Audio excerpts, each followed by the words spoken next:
Eddie Guerrero. Oh, we know what he's doing, Michael. Oh, the second. And with the completion, we see. That clip right there really shows what WWE 2K22 does best. Presentation. The presentation of WWE 2K22 is amazing and actually really captures the spirit of WWE programming. For context, when it comes to this review of WWE 2K22, it needs to be said that I haven't played a wrestling game in about 10 to 12 years. I am a big wrestling fan, but I just strayed away from the games. The last game I played, I believe, was Smackdown vs. Raw 2012, I think. So when it comes to this review, just be noted that I do not have a frame of reference of how this game pertains when compared to WWE 2K19 and 2K20. That said, the presentation of this game blew my mind when I first played it, and it doesn't end there. Not only is the presentation that good, it's the authenticity of the experience. So much so that they even included the classic "This is awesome" chant. Don't believe me? See for yourself. As is part of town for these two competitors. This could go south in a hurry. Here we go. Superplex! Momentum on the side of Randy Savage. And the madness cannot be stopped. It's clear that with that clip as well, the presentation is on point, but this is a video game after all, and with how disappointing 2K20 was, I'm happy to say that the core gameplay of 2K22 is good for the most part. The current structure of this game is that it features a light, heavy, and grapple setup for the control scheme, as well as a 2-tier reversal system. So this type of system, it makes it easy to learn and pick up and play, while it will still take time to master, especially when it comes to the reversal system. Another thing I'm happy to report is that 2K22 is loaded with content, from all the way from the modes to the actual roster. There is a lot of wrestlers, and there is a lot of modes. So kicking things off with the modes themselves. Let's start off with the highlight, the Showcase mode. This mode follows the career of Rey Mysterio, one of the best luchadors of all time, if not the best. And the one thing I love about this mode that blew me away was how through the mode, as you play the matches and you're completing objectives, the game will actually bounce back and forth between live footage from his career to in-game, and it does it seamlessly. And I love this mode. I thought it was great, and I don't know if its predecessors had this mode included, but I loved it, and I look forward to next year or the next WWE game to feature that mode with a different wrestler. I mean, I thought it was great. The next mode I want to talk about is the Bgm Mode. This mode is pretty self-explanatory. It is WWE's version of a typical sports GM mode, where you run a show instead of a team, and you start off by picking one of the varied general managers, each with their own perk. You pick a show, which also has its own perk, and away you go. You could play against an AI opponent, or you could play against another player. And basically the concept of it is you have to put on the better show day in and day out while managing your budget and your roster. The next thing on top of that is the creation mode. Creation has always been a big thing for wrestling games, especially when you can create your own wrestlers. And I'm happy to say that in 2K22, it is a very, very deep creation tool. Not only can you create wrestlers, but you can create your own intros, your own arenas. And you can upload these things to a server for other people to download. And yes, you yourself can download other people's creations, including creations such as AEW stuff. The next one is also the faction mode. Now, the My Faction mode is essentially the equivalent to the EA Ultimate Team modes in the FIFA and Madden games. It's a card-based setup, and essentially it's a ridiculous grind to get the good cards, and or you spend real-world money to get these better cards. It's identical to those modes. It's what you come to expect. I didn't spend too much time into it because I don't like spending in-game money for that stuff, but it's there for those who are in it. Speaking of money, There is monetization in this game. Now, what I like about it is that the monetization is not in your face. It mostly pertains to the faction mode. However, there's also two other ways that the game is monetized.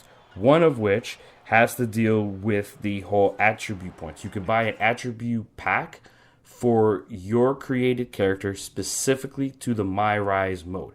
Essentially what it does is it allows you to accelerate your character's progress so that instead of starting with a created wrestler who's like 70 overall, you could start with like an 85 because you bought the attribute points.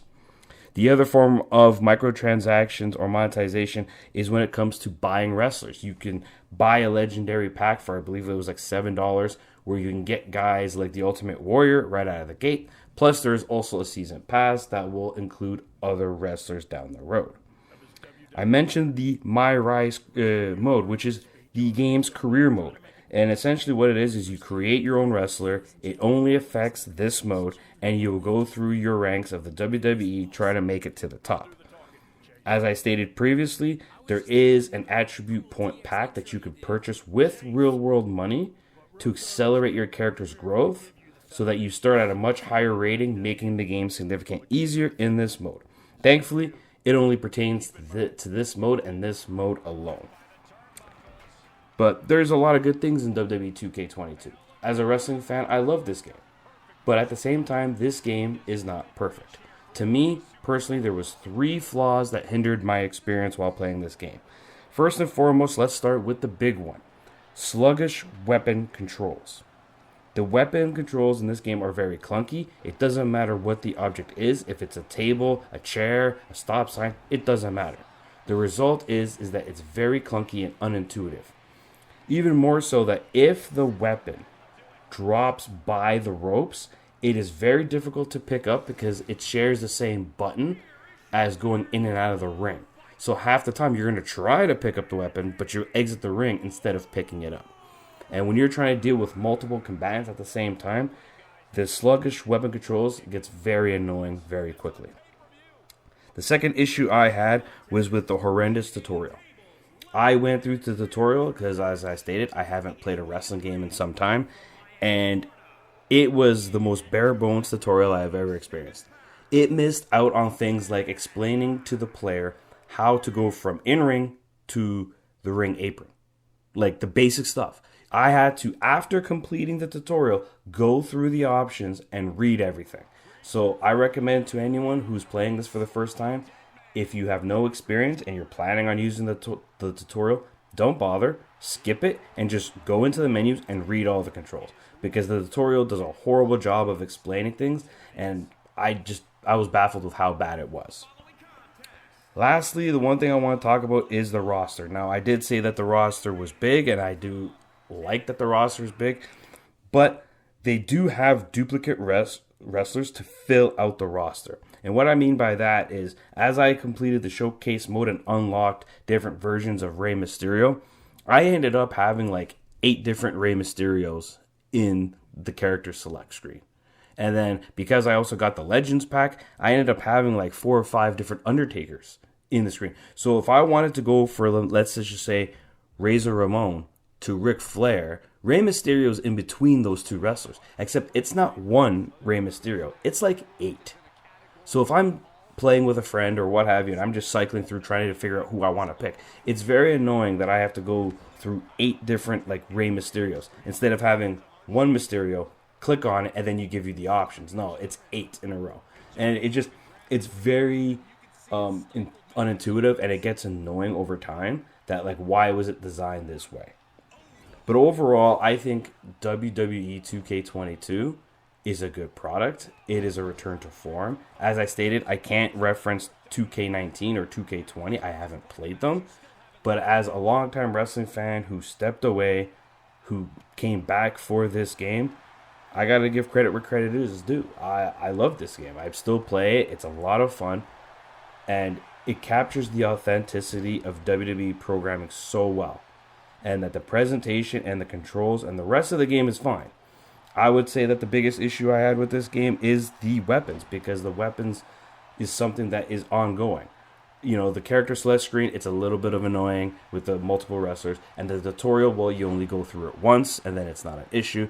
But the weapons, you deal with it often enough. And you deal with it often enough that it really gets annoying and tedious when you're trying to play the game. Overall, I recommend WWE 2K22 to any wrestling fan. If you're a fan of wrestling, you should be buying this game. No questions asked. If you're not a wrestling fan or you're someone who just casually enjoys wrestling games, I still recommend WWE 2K22. There's a lot of content here, and there's a lot to keep you going in the long term to get your money's worth. Overall, I'm giving WWE 2K22 an 8 out of 10.